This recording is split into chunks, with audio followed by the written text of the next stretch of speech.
Ésaïe, chapitre 50. Ce soir, cet après-midi, on va regarder une partie de ce que j'ai parlé et je sais que Dieu va délivrer cet après-midi. Amen. Ésaïe, chapitre 50, au verset 4.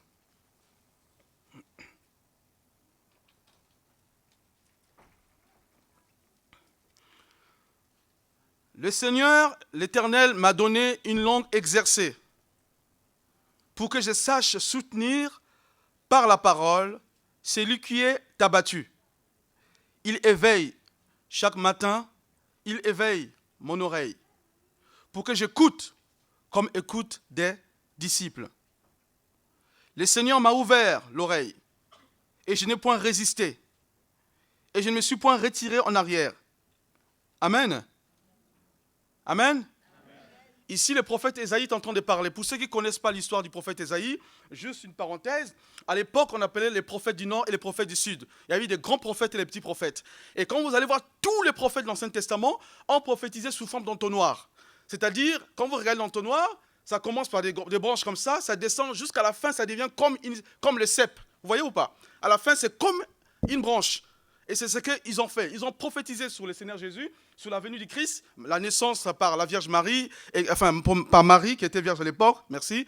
Et du coup, quand vous regardez leur prophétie, tout concourt autour du Christ. Et ça fait comme le cep à la fin. Vous voyez l'entonnoir? C'est ça qu'ils ont fait. Il y avait les grands prophètes, vous allez voir les Jérémie, les Ésaïe, il y avait des petits, des Nathan, des Michée, qu'on ne voit pas beaucoup dans la Bible. Il y avait aussi qui étaient moyens, des Osée, des Malachie. Tout cela ont prophétisé aussi sur le Seigneur, la venue du Seigneur. D'autres ont parlé d'autres choses, bien sûr, mais qui concernaient le Seigneur. Donc David aussi, qui est considéré comme petit prophète. Vous voyez, frère? Et ce prophète-là, Ésaïe, il n'avait pas une langue exercée. Et une fois, il a eu une vision. Il dit, malheur à moi, car je vis au milieu d'un peuple dont les lèvres sont impures. Il voyait les gens qui étaient au milieu de lui avaient des lèvres impures. En fait, il ne savait pas que lui aussi avait la poutre. Il voyait les autres qui avaient des lèvres impures, mais il ne savait pas que lui aussi, il avait des lèvres impures. Il dit, malheur à moi. Il s'est rendu compte. Malheur à moi, car je vis au milieu d'un peuple dont les lèvres sont impures. Et il s'est rendu compte lui aussi qu'il avait des lèvres impures. Il fallait que Dieu vienne pour purifier ses lèvres, pour qu'il puisse avoir une langue exercée. Parce que la langue, on va voir tout à l'heure là, beaucoup de gens ont été liés par la langue. Le pasteur ne peut rien faire pour vous, l'église ne peut rien faire pour vous, tant que vous ne confessez pas certaines choses que vous êtes fait lier toute seule ou tout seul à travers votre propre langue. Les paroles. Et on va voir ici comment il y a une puissance dans la parole de Dieu et aussi une puissance dans la parole d'un homme ou femme. Et la parole est comme un missile. Quand je parle en tant que physicien, voilà, pour ceux qui ne savent pas, moi je suis ingénieur physicien, c'est des choses que j'ai étudiées à fond. J'ai fait les sciences physiques, Dieu a fait grâce. Et j'ai vraiment appris beaucoup sur tout ce qui est les ondes hertziennes, les mécaniques des fluides. J'ai essayé d'étudier ça et Dieu a permis que je comprenne ces choses-là. Et si vous suivez mon témoignage, j'ai dit à beaucoup qu'au début, je ne savais pas lire et écrire, je ne connaissais rien en mathématiques. Personne ne savait que j'allais être scientifique. Tout le monde pensait, quand j'ai commencé à lire et écrire, j'allais être vraiment un littéraire, la philosophie, j'aimais ça. Mais du coup, tout a changé. Dieu a permis que je comprenne les sciences physiques. Et là, quand je parle, je mets dans l'air ce qu'on appelle des vibrations, des sons. Et dans l'air, il y a des résistances. Et ces paroles que je vais prononcer vont partir avec ce qu'on appelle une vitesse. C'est-à-dire, en anglais, on appelle ça la vélocité. Cette vitesse-là part très loin pour un seul but, d'atteindre l'objectif. Et l'objectif, ce n'est pas les yeux, ce n'est pas la tête, c'est l'oreille. Amen. Et la parole de Dieu est pareille. Elle va avec rapidité. Il y a ce qu'on appelle une énergie cinétique, c'est-à-dire une vitesse qui va très loin. Au fin fond, vous imaginez la parole incarnée, Jésus lui-même. Une simple parole, on voit que quelqu'un a été guéri. Mais ce n'est pas seulement pour dire Jésus guérit, mais c'est une parole qui accompagne d'un pouvoir. Amen. Qui est capable de résister à l'air et de pénétrer dans le corps d'un homme et de faire les miracles qu'il faut. Alors, qu'est-ce qui s'est passé? Ce prophète-là était un prophète de malheur. Malheur à moi, malheur à moi. Dieu était obligé de prendre un ange qui est venu, qui a pris des braises et qui a purifié ses lèvres. Et là, le prophète Ésaïe a compris. Et c'est ce même prophète qui avait prophétisé que la Vierge devrait enfanter. Amen. Bien, gloire à Dieu. Maintenant, regardez. Dieu veut qu'on ait une langue exercée. Comment un chrétien peut avoir une langue exercée? Et si vous ratez cela, frère, vous aurez d'énormes difficultés tout le long de votre vie chrétienne. Parce que la langue est un feu, la langue est un couteau, la langue aussi peut te lier toi-même. On a beau prier pour toi, parce que toi-même tu t'es fait lier par des paroles. Je l'ai noté ici pour quelques-uns ici. Regardez, frère. Là maintenant, on va faire le parallèle. Puisque Dieu veut qu'on ait une langue exercée. Amen. Mais pour l'avoir, il faut faire un travail que Dieu nous demande de faire. Et pour cela, on va lire le livre de Jacques et on va prier sur ce passage-là pour aller plus loin. Regardons ensemble. Jacques chapitre 3 au verset 2. Jacques chapitre 3 au verset 2. Quand je suis au Congo, j'ai fait une blague. J'ai dit Jacques, c'est après Apocalypse. Et je voyais les gens qui commençaient à tourner la Bible. Et d'autres jeunes riaient. Ils disaient, vous voyez frère, vous ne lisez pas votre Bible. J'ai juste fait une blague. Je voyais certaines personnes, la Bible qui tournait, voilà. D'autres ont dit, ben non, mais d'autres, j'ai vu le livre, donc la Bible, les gens en train de toucher les pages pour chercher. Je dis, mais c'est pas possible ça. C'est une blague que j'ai faite, vous voyez. C'est faux, ça montre que beaucoup d'entre nous, nous laissons la Bible de côté. Mais ce n'est pas bien. Seigneur, merci pour ta parole. Donne à mes frères et à moi-même une langue exercée, afin que nous soyons délivrés de nos propres paroles qui nous ont enchaînés beaucoup des années, Seigneur. Donc ici, ce soir, certains, depuis l'enfance, les paroles ont pénétré dans leur corps et ça crée de nombreux problèmes dans leur mariage. Certains pour le travail et certains, Seigneur, oh mon Dieu, mon roi, même dans ton ministère. Je te demande d'agir parce que c'est toi qui libères. Tu as dit que si le Fils t'a franchi, tu seras réellement libre. Et ce soir, tu vas nous libérer des paroles mauvaises, de toutes choses qui a été prononcées contre nous, contre l'Église et pour certains, Seigneur. Alors, aide-nous à avoir une langue exercée. Et tu nous aideras, Seigneur, c'est ta volonté. Père, sois béni encore une fois et glorifiant Jésus-Christ, notre Seigneur. Amen. Écoutez ce que le Seigneur dit ici, dans le livre de l'apôtre Jacques. Chapitre 2. Il prononce quelque chose qui est intéressant. Il dit, nous branchons tous de plusieurs manières. Vous voyez ici? C'est un apôtre qui parle. Hein? Il dit, nous branchons tous de plusieurs manières. Il sait que personne n'est infaillible. À moins qu'ici, quelqu'un soit infaillible. Il sait qu'aucun homme n'est infaillible, par des paroles, par des actes. Et il dit que nous branchons tous de plusieurs manières. Et il explique. Il prend en particulier un élément important. Nous branchons tous de plusieurs manières. Et si quelqu'un ne branche pas en parole, c'est un homme parfait, capable de tenir tout son corps en bride. Vous voyez, frère, il dit que nous branchons tous de plusieurs manières, mais il prend un cas intéressant. Il dit maintenant, mais si quelqu'un ne branche pas en parole, il dit cet homme-là, c'est un homme parfait. Il est capable, écoutez, il dit, cet homme-là, c'est un homme parfait, capable de tenir tout son corps en bride. Cela est difficile, cher frère, c'est difficile de garder sa langue à ce niveau-là. Parce qu'aucun homme ne peut le faire, c'est l'œuvre de Dieu. On va le voir tout à l'heure là. Alors, comment ça s'est passé? Il dit la suite. Si nous mettons le mort dans la bouche des chevaux pour qu'ils nous obéissent, nous dirigeons aussi leur corps tout entier. N'est-ce pas? Amen. Voici même les navires qui sont des grands et qui poussent des vents impétueux sont dirigés par un très petit gouvernail qu'on appelle, donc, enfin, un petit gouvernail que vous trouvez dans les bateaux, au gré du pilote. Et il dit de même, la langue est un petit membre, elle se vante de grandes choses. Voici comme un petit feu peut embraser une grande forêt. Pour ceux qui savent, en France ici, au sud de la France, on voit beaucoup de feux de forêt, même en Espagne. Parfois, avec une simple cigarette, quelqu'un a oublié, il jette le mégot, et il y avait un petit luminant, et quelques temps plus tard, avec le soleil et le coup de vent, on voit, et du coup, le feu commence à prendre place au fur et à mesure, et on voit, et il y a du feu dans une grande partie de la forêt. Et pourtant, ça a commencé avec une petite cigarette. Et Dieu dit ici que la langue est aussi un feu. C'est le monde de l'iniquité. La langue est placée parmi nos membres, souillant tout le corps et enflammant le cours de la vie, étant elle-même enflammée par la géhenne. Toutes les espèces de bêtes, écoutez bien cette phrase, elle est très importante aussi, toutes les espèces de bêtes, d'oiseaux, des reptiles et d'animaux marins sont domptées et ont été domptées par la nature humaine. Mais la langue, aucun homme ne peut la dompter. C'est un mal qu'on ne peut réprimer. Elle est pleine de venin mortel. Comment on peut faire alors? Ça fait peur, hein? Dieu dit ici qu'aucun homme ne peut dompter la langue, c'est impossible. Mais dans la Bible, il y a une solution qui est claire et nette. Une seule personne peut dompter la langue d'un homme pour qu'il ne bronche pas. Et il dit, la suite, par elle, nous bénissons le Seigneur notre Père, et par elle, nous maudissons les hommes, faits à l'image de Dieu. C'est incroyable, hein? Et il dit, de la même bouche sortent la bénédiction et la malédiction. Il ne faut pas, mes frères, qu'il en soit ainsi. La source fait-elle jaillir par la même ouverture l'eau douce et l'eau amère? Un figuier, mes frères, peut-il produire des olives ou une vigne de figues? De l'autre salée ne peut non plus produire de l'eau douce. Amen.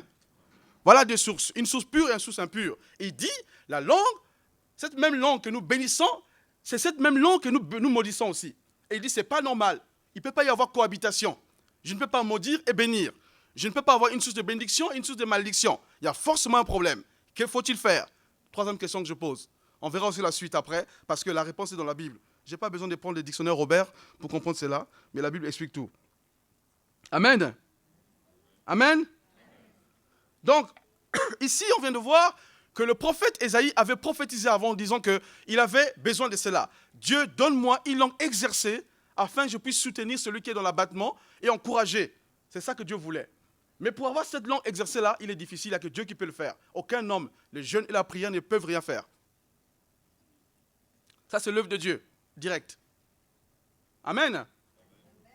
Alors, le livre de Jacques nous dit que la langue est un feu, la langue est un gouvernail, et la langue est capable, justement, de nous créer de gros problèmes.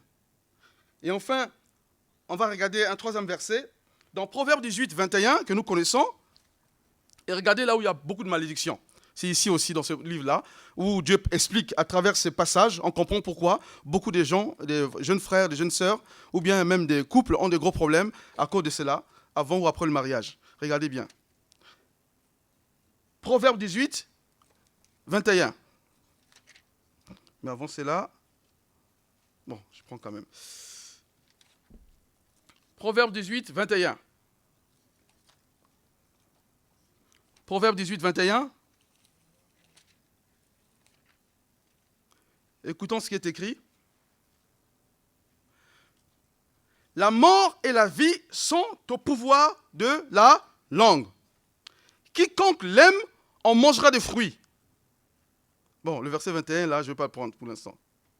Parce que 22, ça ne nous concerne pas. La mort et la vie sont au pouvoir de la langue. Quiconque l'aime en mangera des fruits. Dans le mot fruit ici, attention, il n'y a pas que des bons fruits. Il y a des bons fruits et des mauvais fruits. Dieu est en train de nous parler cet après-midi en nous disant que la langue, la mort et la vie sont au pouvoir de la langue. Quiconque l'aime mangera des fruits. C'est-à-dire des bons fruits et des mauvais fruits. Donc, il te dit maintenant à moi et à toi que nous devons avoir une langue exercée et de faire attention parce que la mort et la vie sont au pouvoir de la langue. Tu peux te faire toi-même condamner par tes propres paroles toute ta vie, ou bien tu peux recevoir la bénédiction de Dieu à travers tes paroles dont Dieu parle dans la Bible ici, parce qu'il est écrit que Dieu nous a bénis par toutes sortes de bénédictions dans le lieu céleste. Amen. Et que nous sommes assis avec Christ dans le lieu céleste. Amen. Et que Dieu est avec nous, l'enchantement ni la divination ne peut rien contre le fils de Jacob. Amen. Amen. Ah, vous ne croyez pas ça? Amen. Je prêchais avec la jeunesse l'année dernière. Donc c'était un séminaire pareil.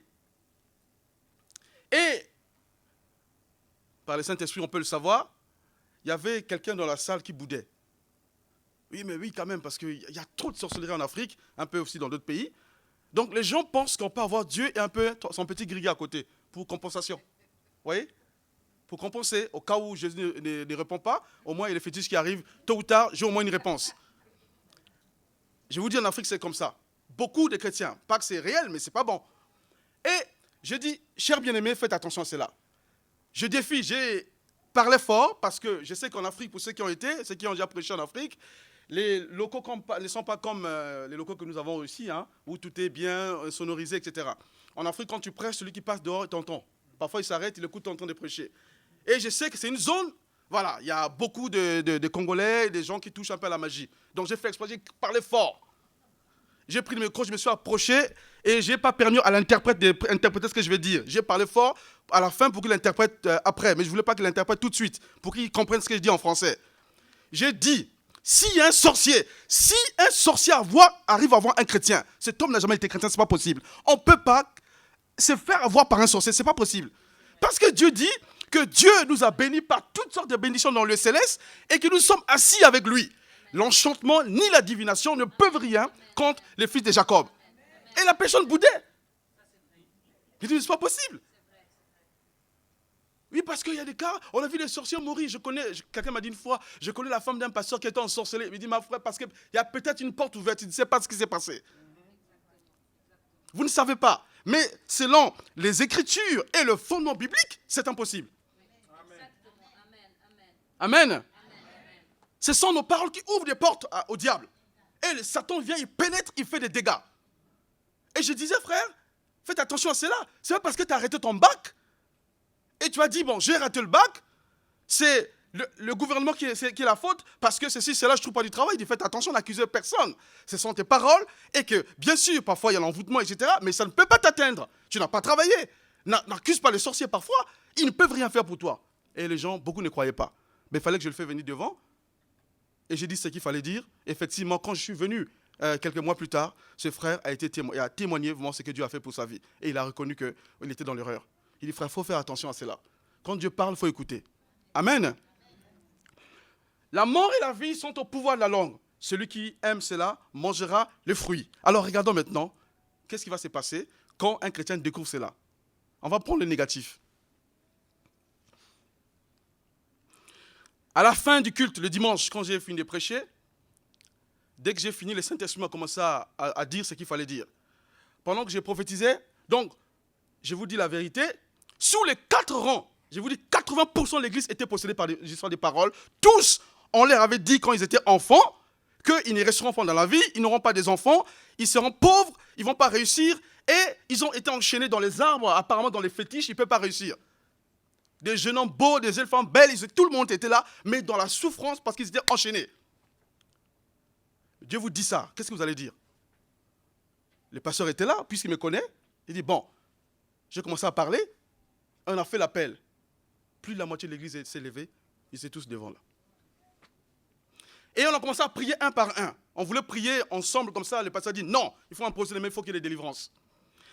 À chaque personne qui venait, dès qu'on commençait à prier, frère, priez pour moi, papa a dit que je ne vais pas réussir dans la vie, il a dit que je suis maudit. Je dis, ce n'est pas possible. Son propre père a dit qu'il va être maudit, il ne restera pas dans la vie, c'est un enfant inutile. Il fallait prier que Dieu la délivre. Il y a eu des délivrances, les gens tombaient par terre, ils criaient, des coups de des cris, parce qu'ils étaient possédés. Il y a une là pareil, elle était saisie dans l'enfance, donc apparemment les sorciers ont bloqué ses trompes, elle ne peut pas avoir d'enfant. On m'a dit, j'aurai pas d'enfant. Mais quand tu écoutes ça, tu dis, mais c'est pas possible, tu es chrétien. Et là, il dit, mais ma chère sœur, c'est des paroles. Vous acceptez tout ce que les parents vous disent. Il faut respecter papa. Mais quand il parle négativement comme toi, tu es chrétien, dis non, ça n'arrivera pas. Au nom de Jésus. Amen. Ce n'est pas le manque de respect. Parce qu'il prophétise des choses mauvaises contre toi. Tu dis non, ça n'arrivera pas au nom de Jésus. La divination ne peut rien contre les fils de Jacob. Je suis chrétien. Personne ne peut me dominer. Aucun sorcier ne peut me faire le mal. Mais vous acceptez ces paroles. Elle commence à pleurer. Une autre jeune fille arrive, une petite. Elle était peut-être même, 16 ans. Elle dit, frère, priez pour moi. J'ai fait la mendicité dans la rue. Et maman, à chaque fois, elle fait un bébé. Elle nous dépose toujours chez mamie. Elle va à gauche, à droite pour faire des enfants. Et moi, je suis tout le temps dehors pour ramasser de l'argent et comprenez pas tout ce qui suit après. Pendant que j'allais prier, le Saint-Esprit me dit d'arrêter. C'est pour ça qu'il faut suivre l'esprit. Appelle les responsables. J'appelle le pasteur. Il dit, pasteur, voici ce que j'ai reçu, on ne va pas prier pour elle. Et le Seigneur nous a dit, prenez soin d'elle. Parce qu'elle n'avait pas de papa. Sa maman avait fait des enfants partout. Donc, à chaque fois, elle faisait un enfant, elle déposait chez la grand-mère. Et elle fouillait de ville en ville. Et il y avait la sémence dans cet enfant de haine. Parce que maman avait dit, de toute façon, papa n'a plus rien pu faire pour toi, donc soit souffrir, reste chez mamie là-bas. Moi, je vais faire ma vie. Les paroles ont pénétré dans le corps de l'enfant était totalement bloqué. Il fallait la délivrer. Mais Dieu ne voulait pas qu'on prie pour elle tout de suite. À la fin, on a fait ce qu'il fallait faire. On a pris soin d'elle, on a parlé, on a appelé la grand-mère qui est venue. La grand-mère a tout confirmé et on a commencé à prier. On a dit, il faut vraiment une séance de délivrance. En fait, cet enfant n'était pas chrétien. Elle n'était pas née de nouveau. Des paroles, chers bien-aimés. La mort et la vie sont au pouvoir de la langue. Celui qui aime cela mangera des fruits. Et il y a tous ces fruits négatifs que les parents disent envers les enfants. De toute façon, tu es nul, tu ne réussiras pas. Ça rentre, l'enfant accepte cela, ça rentre en elle. Et l'enfant, quand il grandit avec ça, si Dieu ne l'a pas délivré, ça va se répercuter même ça va se répercuter dans le mariage, ou bien dans le travail, ou bien dans son business, dans autre chose. Et ça va créer des dégâts. Parce que la jeune sœur ou le jeune frère n'a pas été délivré dans toutes ces choses. Et nous sommes souvent les premiers à accuser l'Église. Parfois, nous-mêmes, la Bible dit que la langue est une corde. C'est quoi une corde? Nous savons tous. Avec la propre langue, tu peux enchaîner ta propre vie par des chaînes. C'est-à-dire que tu es bloqué toi-même. Et pour que tu sois délivré, il faut confesser ton péché, toi-même par ta propre bouche. Tu dois prier Dieu et Dieu va te délivrer. Même s'il y a la prière de l'homme de Dieu, mais il faut que toi-même tu confesses. Parce que ta propre bouche, en fait, était une corde qui t'a lié par des chaînes. Il faut que tu sois délivré. C'est pour ça que la Bible dit clairement que la langue est un feu. Et ça dévore les vies. Ça détruit. J'écoutais une histoire. Un pasteur m'a raconté, il disait, prenez un exemple. Souvent, il prêche sur les couples. Il dit, mettez un homme et une femme à table. Et vous êtes l'invité. Et arrivé là, pendant l'invitation, tu dis à la femme devant son mari, en fait, ton mari ne t'a jamais aimé. Il dit une simple parole prononcée, ça va créer des dégâts dans le mariage. Mais il dit, mais cet homme-là et cette femme commencent à pleurer en écoutant cette parole. Et pourtant, on ne l'a pas poignardé. Il n'y a pas un coup de fusil. On ne l'a pas frappé, mais elle pleure. Mais cette parole est partie où? Donc, regardez, un simple gouvernail, donc un élément simple, la langue, prononce une parole. Comme je disais, ça va comme un missile, ça va donc avec une certaine vitesse, ça rentre dans l'oreille. Amen. Vous me suivez ou pas? Cette parole rentre dans l'oreille, ça commence à travailler la pensée d'un homme. Et il va commencer à réfléchir et dire, ah ouais, je ne savais pas que mon mari ne m'aimait pas. La personne va commencer à raisonner et la personne est dessus, commence à pleurer. Il dit, vous voyez frère, c'est ça ce que fait la langue. Tu peux manger des bons fruits et des mauvais fruits. Les mauvais fruits, quand nous prononçons des choses mauvaises contre nos enfants, ou bien contre les frères et les sœurs. Vous dites, toi tu es nul, tu n'arriveras jamais. Même ton collègue de travail, le fait que tu parles mal de lui, avec ta langue, tu exerces des choses, en fait, qui va toucher et vraiment, ça va se propager même au sein de, donc, au bureau là où vous êtes. Par exemple, si tu travailles dans le bureau avec des collègues. Et du coup, les collègues de travail vont savoir ce qui se passe. Et rien qu'avec la langue. Parce que tu as ouvert une porte. Et ça crée des problèmes, des dégâts. Un autre côté négatif. On va aller vite. Proverbe 18, au verset 7. La bouche de l'insensé cause des ruines. Et ses lèvres sont un piège pour son âme.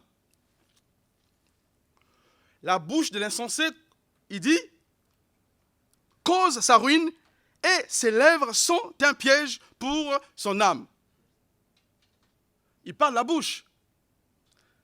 Qu'est-ce que le Seigneur Jésus-Christ avait dit? Que c'est de l'abondance du cœur que... Non, oui, c'est ça. Il avait dit que les mauvaises pensées, les querelles, les jalousies, toutes ces choses-là viennent du cœur, n'est-ce pas?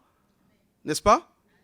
Mais si c'est dans le cœur, ça ne sort pas de la bouche, tu ne peux pas savoir que cette personne est jaloux ou est en colère contre toi. Vous êtes d'accord? On est d'accord? Imaginons que j'ai quelque chose dans le cœur contre un frère ou une sœur. Tant que je ne le fais pas sortir, elle ne peut pas savoir. Peut-être par les actes. Mais si cet homme-là est malin, personne ne va savoir qu'il est en haine ou en colère ou en jalousie contre quelqu'un. Parce qu'il n'y a rien qui sort comme fruit. Vous me suivez ou pas? Maintenant, regardez. Cette même personne, quand le cœur est rongé par la colère, la haine, toutes ces choses-là vont commencer à monter. La mort et la vie sont au pouvoir de la langue. Mais comme son cœur est un grenier de mauvais fruits, et du coup, ça va remonter dans le corps, enfin dans son cœur, cette personne-là, ce frère ou cette sœur-là, va commencer à parler des paroles, des haines, de colère contre celui qui est à côté, ça devient un fruit négatif. Et là, ça commence à détruire. Vous n'aimez pas ces messages, hein? Vous voulez l'onction, c'est ça? Les guérisons, les miracles. La langue peut nous aider, frères, à nous débarrasser de beaucoup de choses. On va voir d'autres exemples là. Et pour dompter cela, ni la prière, ni le jeûne ne peut le faire. Personne ne peut le faire. Même la prière d'un grand temple de Dieu ne peut rien changer. Si ta langue est devenue comme un poison, personne ne vous dit, ne peut vous délivrer. Et on va voir la suite ici, là. Une seule personne peut dompter la langue. J'ai fait un petit aperçu. Vous avez déjà entendu parler du parler en langue? Dans les parler en langue, est-ce que c'est les oreilles qui parlent? C'est la langue qui parle. Et quand tu parles en langue, tu dis des mystères. Est-ce qu'il y a des erreurs dans cette langue-là? Quand tu parles en langue, est-ce que tu insultes? Quand tu parles en langue, est-ce que tu dis mal de quelqu'un? Tu dis des merveilles et personne ne le... Amen. Voici, c'est un aperçu que je suis en train de vous donner. D'une langue qui est saisie. C'est tellement saisi, elle est domptée par l'esprit. C'est-à-dire que tu ne peux pas produire du mal. Ça vous paraît impossible, mais c'est possible, cher bien-aimé. La mort et la vie sont au pouvoir de la langue, et celui qui l'aime mangera des fruits, c'est-à-dire bons ou mauvais. Et le prophète Ésaïe nous dit qu'il veut que Dieu lui donne une langue exercée afin de soutenir celui qui est dans l'abattement et encourager justement celui qui est abattu afin de bénir, de faire du bien aux autres. Mais est-ce que notre langue est toujours là pour faire du bien? La langue est un mal nécessaire. C'est le monde de l'iniquité. Par elle nous bénissons, par elle nous maudissons.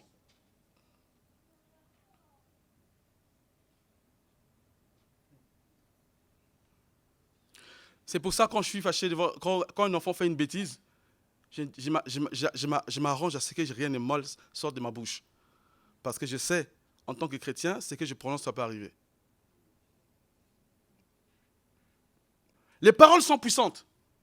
Une seule parole peut détruire, une seule parole peut vraiment guérir ou bien bénir. Amen. Il y a un homme dans la Bible qu'on appelle Moïse. Nous connaissons tous l'histoire. Moïse est arrivé devant la terre promise. Ils ont vu de loin la bénédiction, n'est-ce pas? Et il était accompagné des anciens qui étaient là. Nous connaissons Caleb et Josué et les autres. Mais quand eux ils sont arrivés, ils ont vu la terre promise. Dès qu'ils ont vu les géants, ils ont commencé à trembler. Ils disent, ah non, nous étions comme des fourmis devant eux. Et ils étaient des géants. On était comme des fourmis, comme ça, à parler mal. Non, c'est trop dur, ça ne marchera pas. C'est pas bon, ils vont nous tuer, ils sont trop géants. Trop grands, nous ne pourrons pas. Et la Bible dit avec que Caleb et Josué sont rentrés avec des paroles de bénédiction. C'est pour ça que je vous ai dit tout à l'heure, c'est pas moi bien sûr, la Bible dit clairement que si vous l'aimez, cette langue-là, vous en mangerez des fruits, bons ou mauvais. Et Caleb et Josué ont dit, on mangera des bons fruits. Ils sont partis rapporter, même s'il y a des géants. Et il y a un homme qu'on appelait Caleb, à plus de 80 ans. Il a dit, je suis prêt à combattre ces géants-là. Parce que ce qu'il a dit venait du cœur.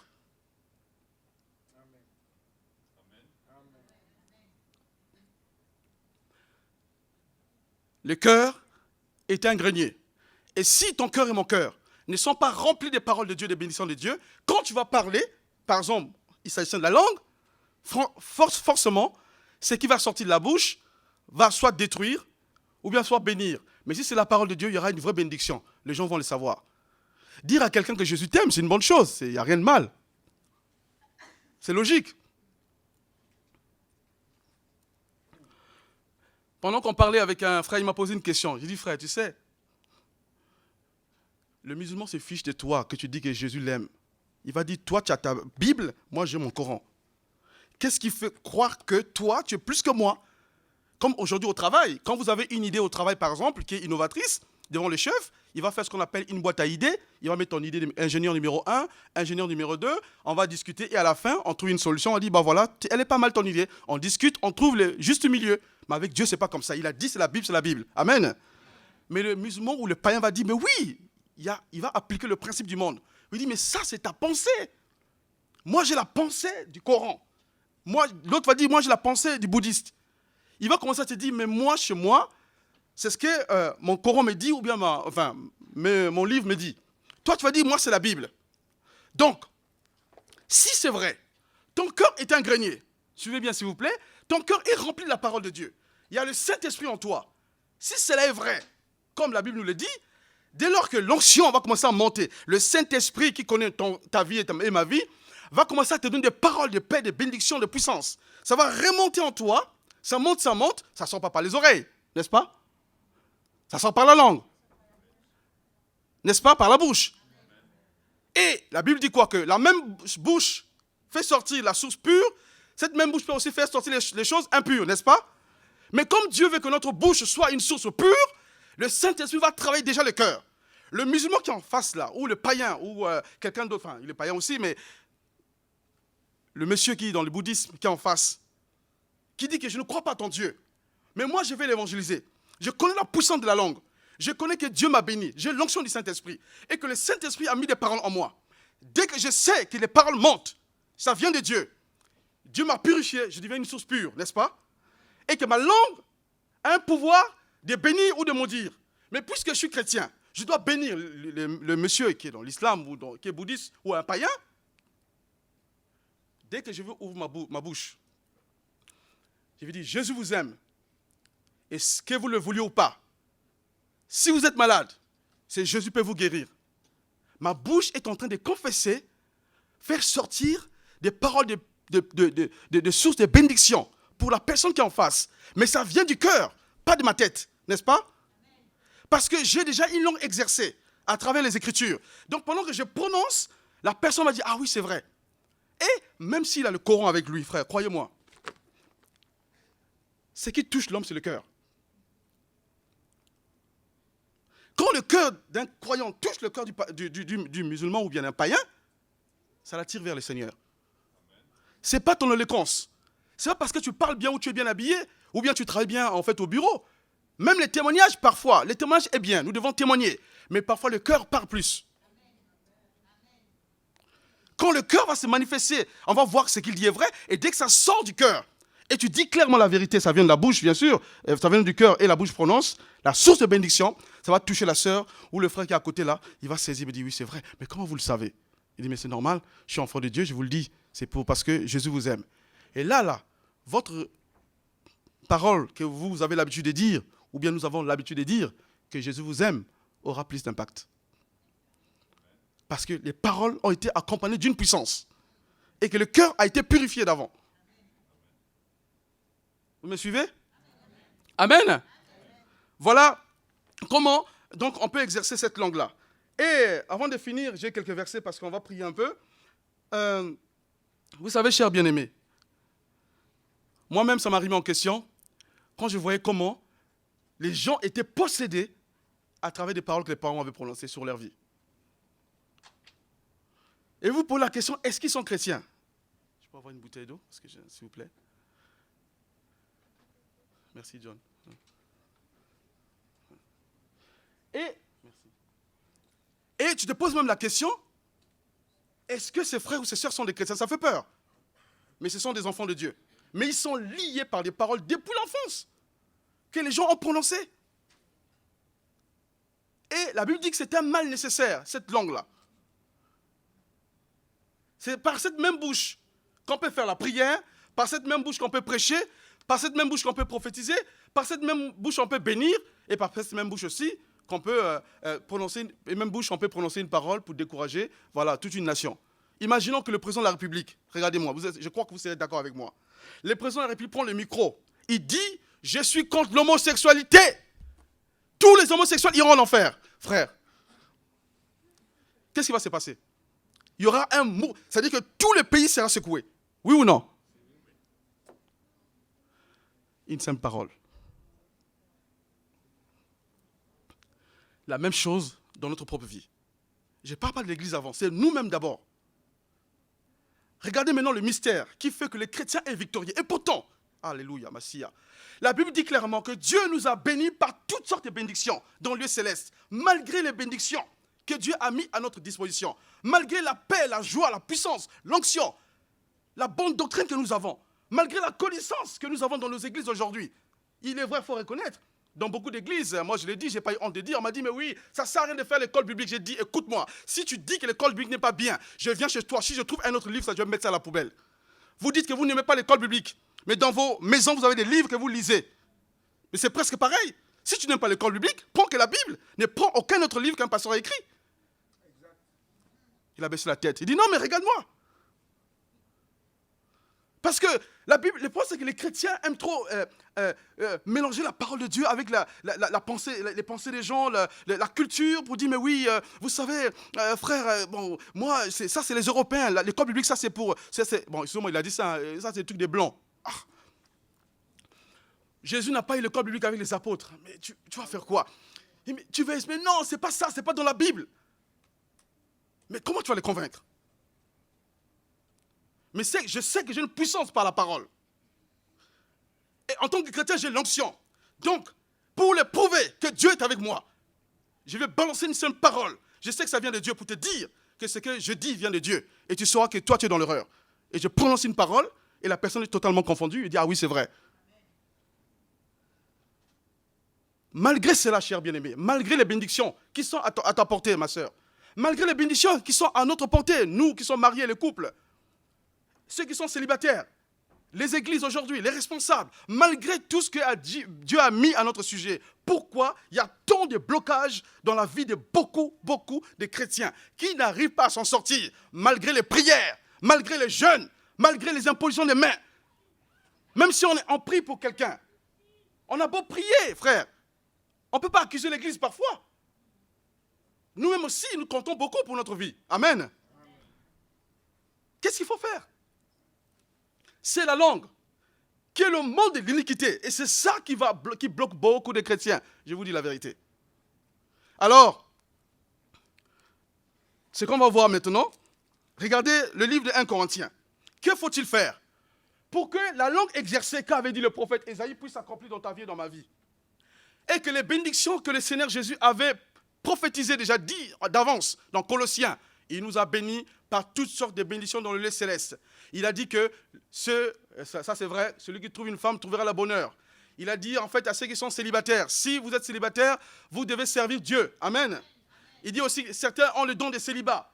Il a dit aussi en fait que voici les miracles qui accompagneront ceux qui auront cru en mon nom. Il a dit aussi qu'il y aura des femmes vertueuses. Il a dit aussi que la femme doit gagner son mari par des paroles, pas en venant dire, chérie, tu sais, j'ai acheté une Bible rouge aujourd'hui, mais vraiment, je trouve que tu vas aimer. Après 4 jours, chérie, tu sais, il y a jeûne et prière, viens prier, parce qu'on m'a dit que tu as des démons. Après 5... Non, Dieu ne dit pas ça. Il dit par des paroles. Mais quelles paroles? Excusez-moi, Dieu parle. Quand Dieu dit qu'on doit gagner son mari par des paroles, il s'agit de quoi en fait? Comment? Ce n'est pas, en fait, c'est par des bonnes paroles qu'on peut gagner son mari, en fait. C'est ce qui est écrit. C'est-à-dire, le comportement, le mari va voir tout ce qui se passe là. Mais comme le cœur de la sœur ou du frère, si un homme a une femme, ou la femme a son homme, l'un d'eux est chrétien, le fait que la femme a le cœur qui est rempli, imprègne de la parole de Dieu, le Saint-Esprit, dès qu'elle va dire des paroles douces, ça n'a rien à voir, une femme dans le monde, même si elle dit des paroles douces, ma soeur, crois-moi, tes paroles douces sont différentes. Elles sont inspirées. Je vous dis vraiment la vérité. Une sœur chrétienne, vous qui êtes là, remplie du Saint-Esprit, vous aimez Dieu. Quand tu vas prononcer une parole de douceur à ton mari, ça n'a rien à voir avec une parole de douceur. Une païenne qui est dans le monde, même si elle respecte ton mari, va dire, il n'y a pas les mêmes effets. Vous ne me croyez pas? Vous croyez? Et c'est ce qui se passe, frère. La parole de Dieu, elle est puissante. Elle est une épée. La Bible dit est une épée. Il parle de quelle parole? C'est cette parole-là. Et cette parole-là, nos cœurs sont des greniers. Et ces paroles doivent être dans nos cœurs. Le jour où tu es en tentation devant un problème, quand tu dis Seigneur, voici ce que dit les Écritures. Je suis face à un mur. Que ferai-je? Quand le mur va s'élever encore devant moi. Et Dieu va te diriger. Amen. Alors, malgré cela, comment faire maintenant? Regardons dans 1 Corinthiens. On va voir maintenant comment ces bénédictions que Dieu a dit à notre sujet peuvent se réaliser malgré les difficultés, malgré les tentations, malgré le monde qui veut nous éloigner de Dieu. On va voir comment ces choses-là peuvent se réaliser à travers vraiment la parole que Dieu a prononcée à notre sujet. On va voir comment notre vie peut changer. Premièrement, il est écrit dans Colossiens chapitre 4 verset 3. Lisons ensemble, regardez. Si je veux avoir une langue exercée. Colossiens chapitre 4, au verset 6.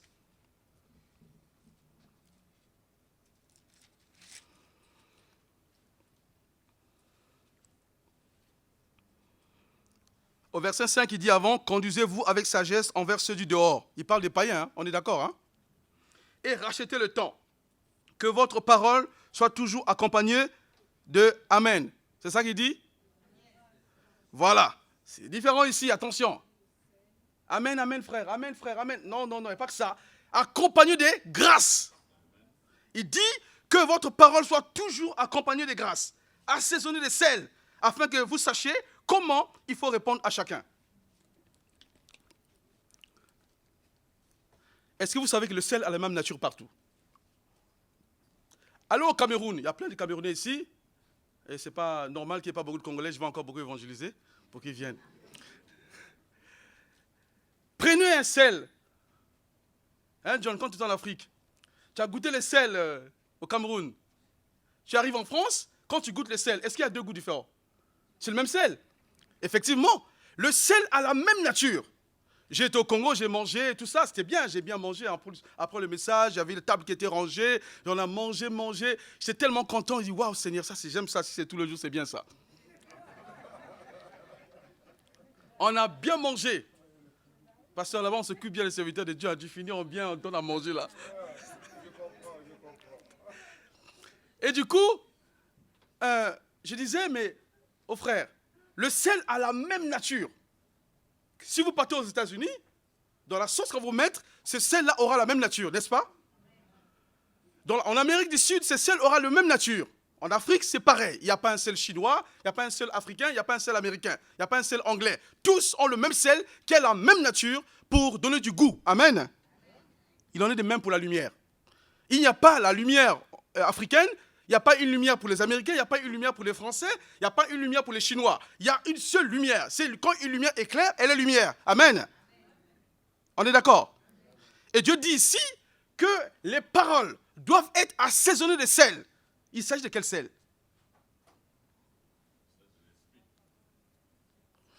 Ce n'est pas Auchan ou Franprix. Hein? Il dit les paroles doivent être accompagnées de sel. L'expression veut dire quoi exactement? Justement, les paroles. Quand c'est du sel, le sel a un impact, oui ou non? Quand il y a un sel, on sait qu'il y a du sel, n'est-ce pas? S'il n'y a pas du sel, on sait qu'il n'y a pas du sel. Le sel a un impact. Dès que c'est assaisonné du sel, croyez-moi, il y a un impact. Et c'est positif. Hein? Après, vous allez me dire, c'est vrai que le sel n'est pas bien, j'ai mangé du sel, ouais, ok. Je ne parle pas de ça, qu'on mange trop de sel, c'est pas bien. Mais je parle de la nature du sel. Quand on prend la nourriture qui est bien assaisonnée, on est content, c'est que waouh, le sel a été dosé. Dieu nous dit maintenant, de la même manière, nous devons avoir des paroles douces, assaisonnées de sel, pour parler à chacun. Il ne parle pas que des chrétiens, hein, il parle aussi des païens, n'est-ce pas? Amen. Amen. Amen. Mais pour arriver à cela, comment un chrétien peut avoir une langue qui est exercée, avoir des paroles douces, accompagnées de sel souvent, sans attrister l'autre. Vous croyez que c'est facile? C'est pour ça que je vous ai dit que quand quelqu'un est rempli de l'esprit, parfois il s'oublie. Il ne sait pas que Dieu est en train de parler à travers lui, ou bien sa vie est conduite par le Saint-Esprit pour certaines choses, par exemple. Alors, lisons 1 Corinthiens. S'il vous plaît. Ensemble, lisons 1 Corinthiens. On va voir, regardez bien. Je finirai par ces deux versets, et puis on passera à 2 ou 3 petites pratiques et la prière pour arrêter là. Donc, 1 Corinthiens, chapitre 14. Regardez bien. On a dit que la langue, personne ne peut la dompter, n'est-ce pas? Amen. Personne ne peut dompter la langue. Mais regardons ce que Dieu nous dit. Dans 1 Corinthiens,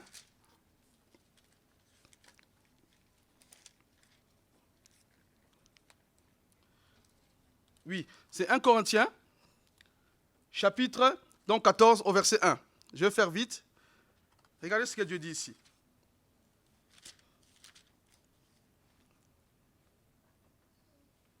Recherchez l'amour, aspirez aux dons spirituels, mais surtout à celui de la prophétie.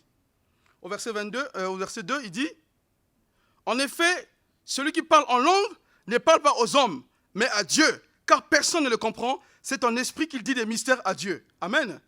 Regardez très bien. On parle de la langue. Quand quelqu'un parle en langue, il utilise la langue. Le gouverneur qui est là, n'est-ce pas? C'est ce membre-là qui est là, qui est délié. Il commence à parler d'autres langues. Ah, bon, j'ai dit déjà le mot, je vais le dire ça à la fin. En fait, on voit que la langue de quelqu'un est déliée. Il commence à parler une langue bizarre qu'il n'a jamais parlé. Vous me suivez ou pas? Donc, potentiellement, tous les enfants, même y compris le bébé, quand il est né, il a ce même mal nécessaire, c'est-à-dire la langue. Même la langue des bébés n'est pas domptée. Non. Ça vient à quel moment? C'est pour ça, Satan s'acharne contre le parler en langue. Je vous dis, partout où je vais, les gens n'aiment pas ça. Quand on parle du don du Saint-Esprit, il dit, mais oui, non, c'est passé. Il dit, mais si c'est passé, le nombre de gens qui parlent, il dit, mais oui, mais ça c'est la manipulation. Mais tu vas faire quoi, frère? Personne ne veut pas croire. Tu ne veux pas aller le taper? Il ne veut pas, mais tu ne peux pas le forcer. Le parler en langue est nécessaire pour dompter la langue d'un homme. Aussi longtemps que tu vas parler ta langue naturelle, bonjour, etc., tu veux parler en congolais, en chinois, je ne sais pas, n'importe quelle langue tu veux, langue naturelle, cette langue-là peut te créer des problèmes parce que tu parles une langue qui est connue et du coup tu peux te tromper, n'est-ce pas? Mais quand tu parles en esprit, et Paul disait, je parle beaucoup en langue dans le privé. Beaucoup. Pourquoi? Parce que le fait de beaucoup prier en langue, il y a un mystère extraordinaire. Quand tu mets en exercice ton langue, écoutez mon frère, le monde spirituel est réel. C'est que, voyez, enfin, le problème c'est que, bon,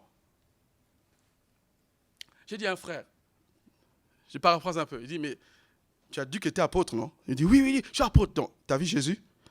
Il dit, non, je suis apôtre. Et tu as vu le ciel? Tu as vu l'enfer? Tu as vu le monde spirituel? Et tu es apôtre? Tu n'as rien vu? Frère, le monde spirituel est réel. Il y a des mystères cachés que personne ne peut voir. C'est-à-dire que, regardez, la preuve. C'est pour ça, est-ce que vous savez que la prière silencieuse n'est pas dans la Bible? La prière silencieuse que font les bouddhistes là, vous ne trouvez pas ça dans la Bible, c'est nulle part. Vous savez ça ou pas? J'ai dit ça à une église, à une soeur qui faisait le yoga, et à un frère aussi, je crois. J'ai dit non, c'est pas bon, c'est anti-biblique. Faites attention à cela. Prière silencieuse, tu es comme ça pendant 20 minutes, tu es en train de prier. La Bible n'enseigne pas ça. Ça peut arriver, tu es devant. Moi, j'ai vu ça au Congo pendant la guerre civile. J'avais expliqué ça ici. Une sœur prenait le train à Pointe-Noire pour aller à Brazzaville. Et quand il y avait la guerre civile, il y avait l'armée dans le train. Et cette jeune fille, comme elle était jolie, elle expliquait, et bon, elle était là, bien habillée, propre et tout ça. Et le soldat est venu vers elle pour faire du... Enfin, voilà, je dirais, l'agresser sexuellement devant tout le monde. Elle ne peut rien faire, elle n'a pas de force parce qu'il y avait l'armée, ses collègues.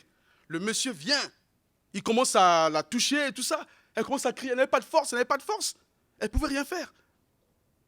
Mais dès qu'elle a dit, Seigneur Jésus, agis, frère, ce monsieur commence à reculer. Il dit, aïe, aïe. Il sent comme si quelqu'un donnait un coup de poing dans le ventre.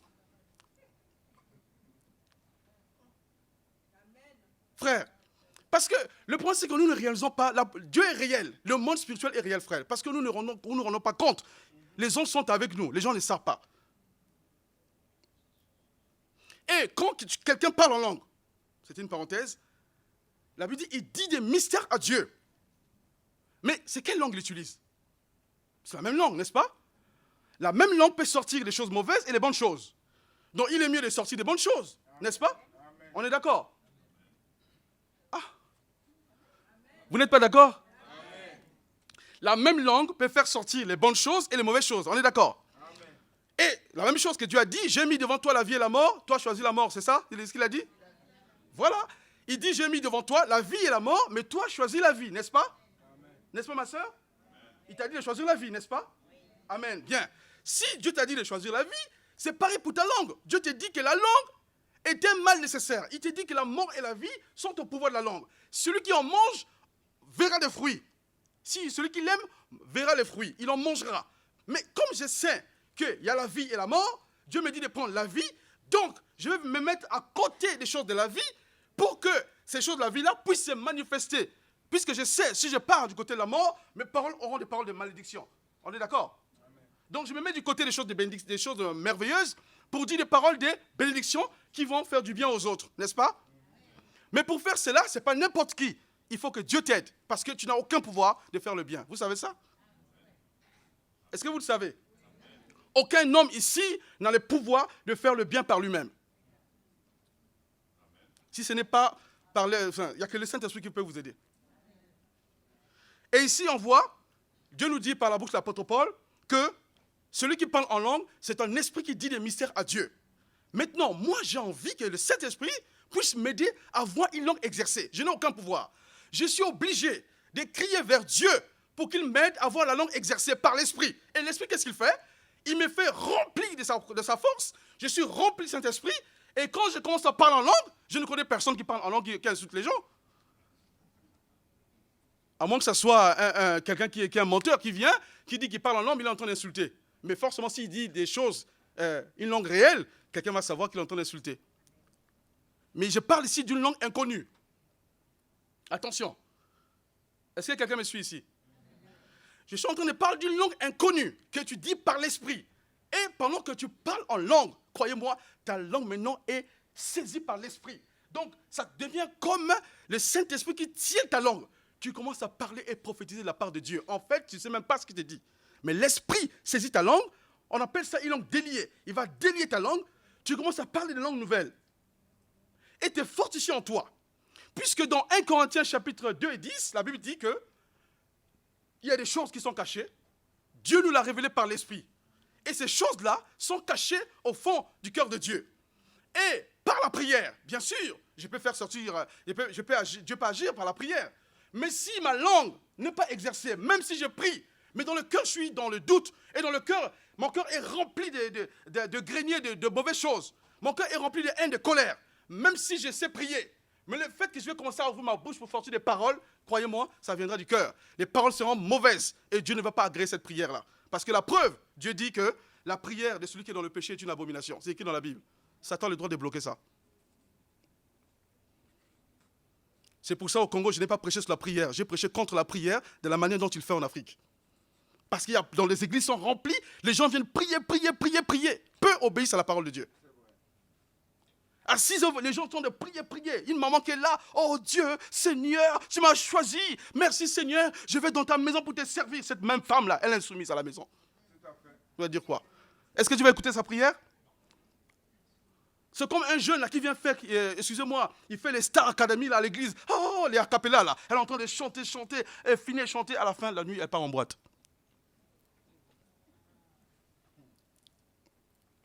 Vous voyez, frère, personne n'est parfait. On a vu tout à l'heure que tous nous pouvons brancher, n'est-ce pas? Amen. Tous nous pouvons tomber, c'est écrit. Hein? Nous branchons tous, la Bible dit est claire.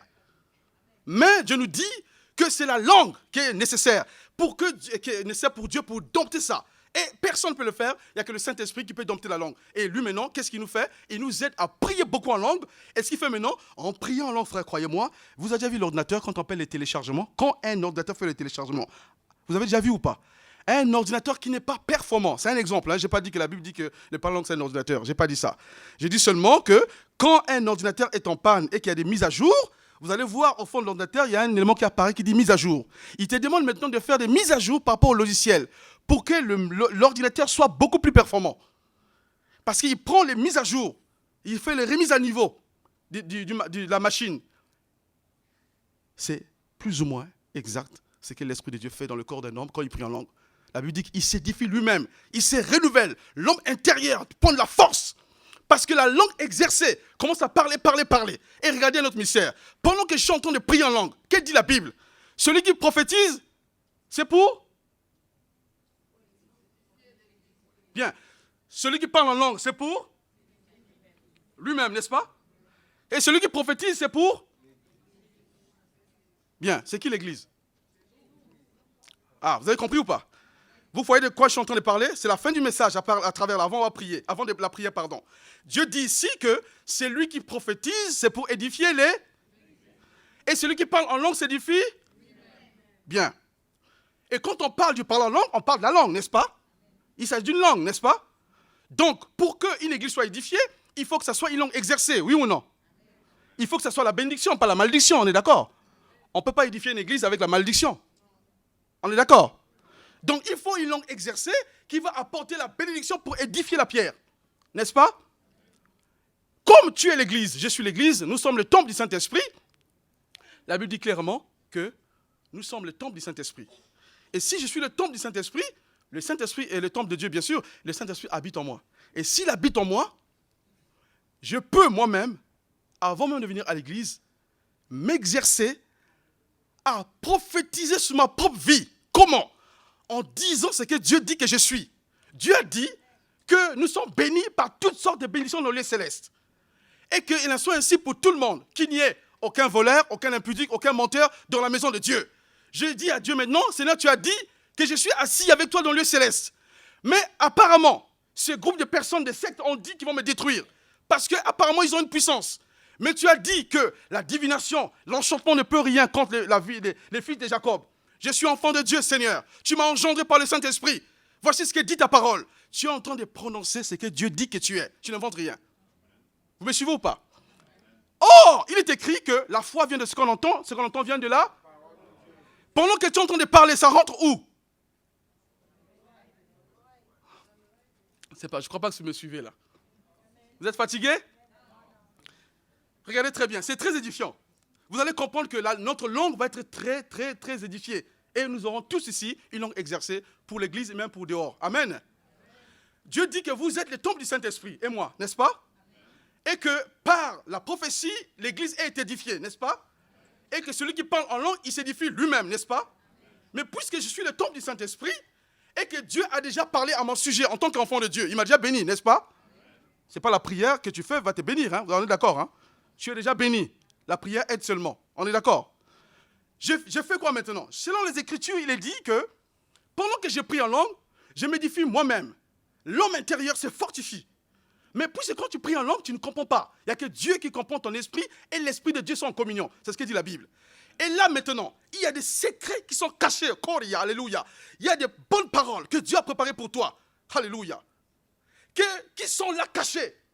Mais tu ne peux pas les comprendre. Ce n'est pas en français, en anglais. Tu ne comprends rien du tout. C'est une langue cachée, mystère, que Dieu comprend. Et ton esprit aussi en communion avec l'esprit de Dieu. Mais puisqu'il n'y a que ta langue qui peut exercer, même si ta langue prononce, tu comprendras rien toujours, parce que ce sont des mystères. Ton oreille est bouchée sur les choses spirituelles. Tu ne peux pas comprendre cela. Qu'est-ce qu'il faut faire maintenant?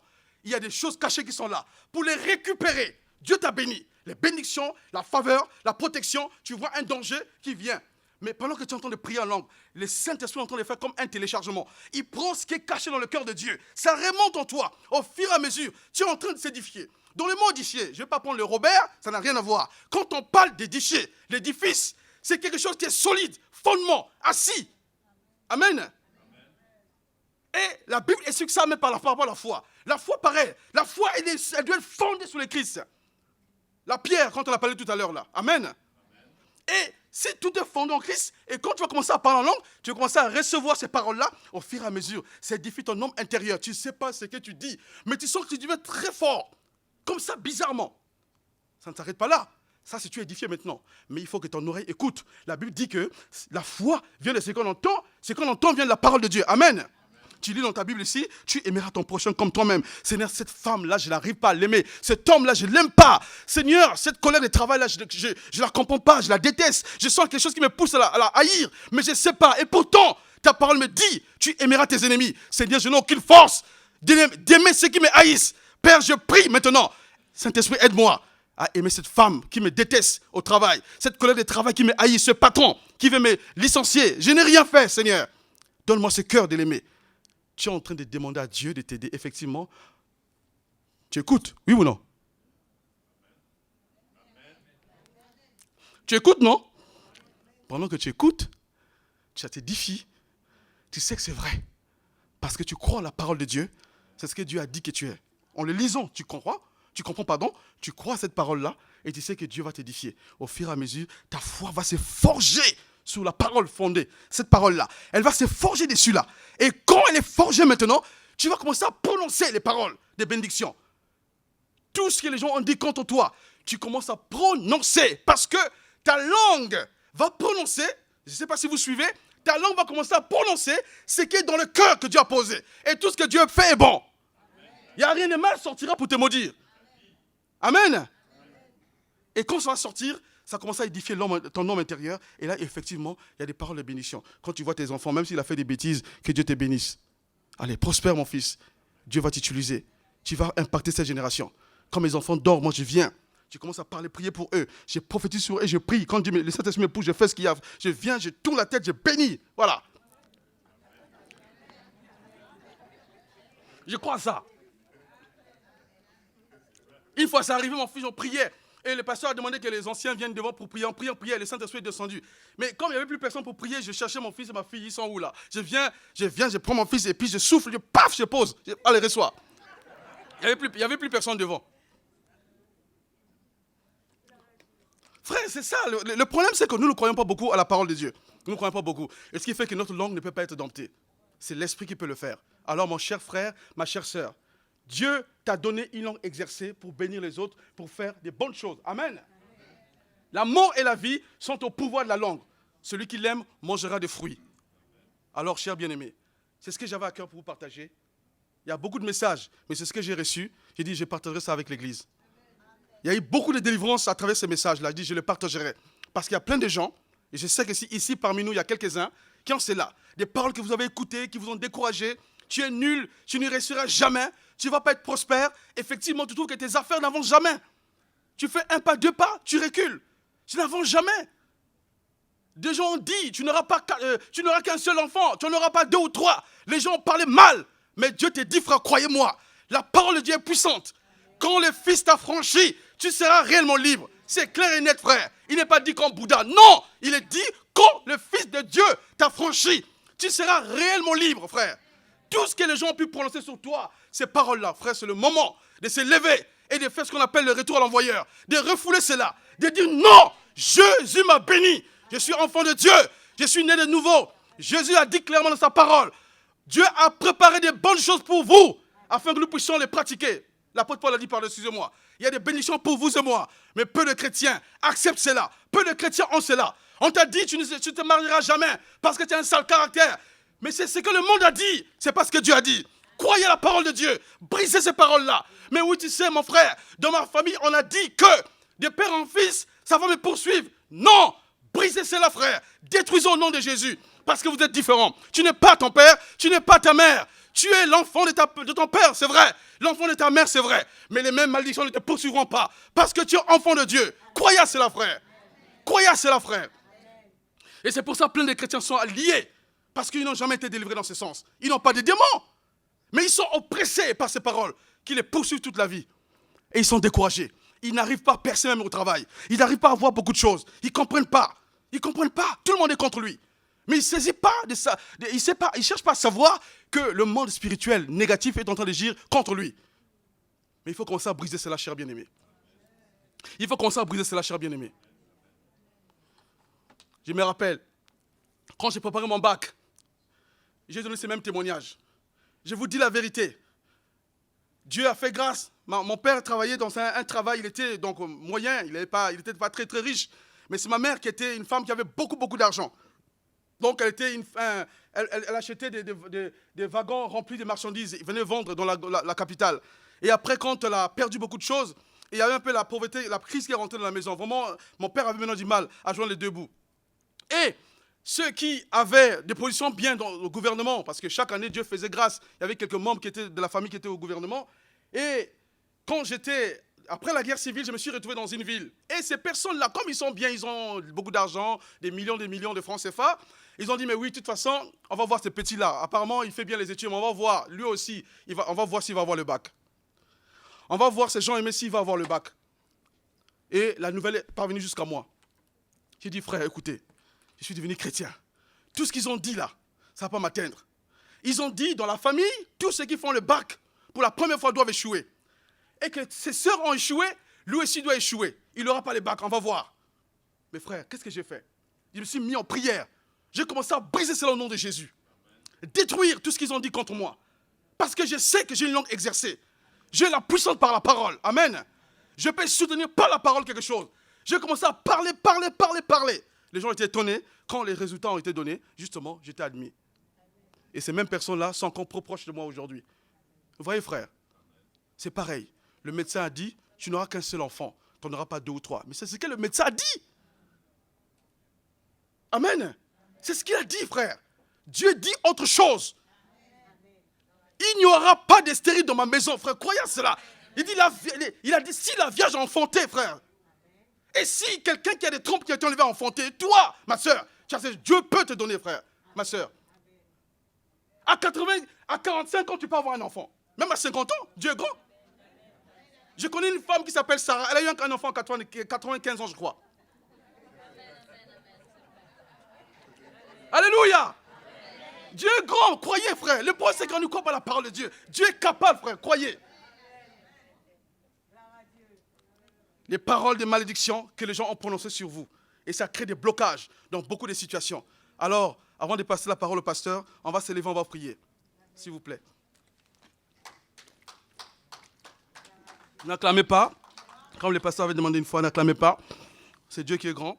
Amen. Alléluia. On va prier, cher bien-aimé, avant de passer la parole au pasteur. Si tu te rends compte, mon cher bien-aimé, que ta langue n'est pas vraiment exercée comme Dieu le demande, et que tu sens que tes paroles souvent sont dirigées toujours à maudire, à faire du mal, alors, croyez-moi, cet après-midi, Dieu peut changer ta langue. Amen. Le Seigneur peut te donner une langue exercée pour soutenir ton mari. Le Seigneur peut te donner une langue exercée pour soutenir ta femme. Le Seigneur peut te donner une langue exercée dans ton ministère. Le Seigneur peut te donner une langue exercée dans ce que tu fais. Mais il y a une seule chose, Dieu te demande. Alors, d'accepter qu'il est capable de le transformer et de dompter ta langue.